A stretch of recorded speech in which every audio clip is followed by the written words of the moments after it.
আসসালামু আলাইকুম এভরিওয়ান, আমি নিজামের আম্মু। যেন আজকে আমরা সবাই মিলে ফিস্ট করেছিলাম। ফিস্ট বলতে ওই চিকেনের টিক্কা কাবাব বানিয়েছিলাম, আর সাথে ওই হাঁড়ি চাটনিটা বানিয়েছিলাম। ফিস্টটা কিন্তু আজকে করিনি, কয়েকদিন আগে করেছিলাম। ভিডিওটা পোস্ট করা হয়নি, রয়ে পরপর অনুষ্ঠানগুলো অ্যাটেন্ড করতে করতে এতটাই বিজি হয়ে পড়েছিলাম যে ভিডিওটা এডিট করে পোস্ট করব সেই সময়টুকু হয়ে ওঠেনি। আজকেই পেরেছি এডিট করতে আর পোস্ট করতে, তাই আজকেই ছাড়লাম। ফিস্টে কে কে ছিল সেটা নয় পরে বলছি, আগে দেখো তো এই মাংসটা কে ধুচ্ছে, কেউ চিনতে পারছো কি না? আর ব্যাকগ্রাউন্ডে একটা বাচ্চার সাউন্ড পেলে সেটাকে স্কিপ করে যাও, ঠিক আছে? আমার কিছু করার নেই, একে যে পাঠাচ্ছি যে তুমি চলে যাও, আমি ভিডিও এডিট করছি, তুমি চলে যাও, কথাই শুনবে না।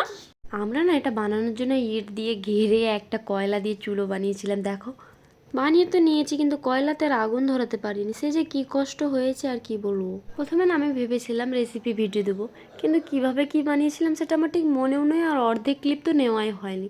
তাই যা ভিডিও হয়েছে তার মধ্যে ছেড়ে দিয়েছি, রেসিপি ভিডিও তো আর দেওয়া হয়নি। কিন্তু সেদিনের টিক্কা কাবাবটা না সত্যি খুব দারুণ হয়েছিল। আর শেষে না কিছু পাবলিকের খাওয়ার ভিডিও আছে, সেটা একটু লাস্ট অব্দি দেখো, তাহলে দেখতে পাবে।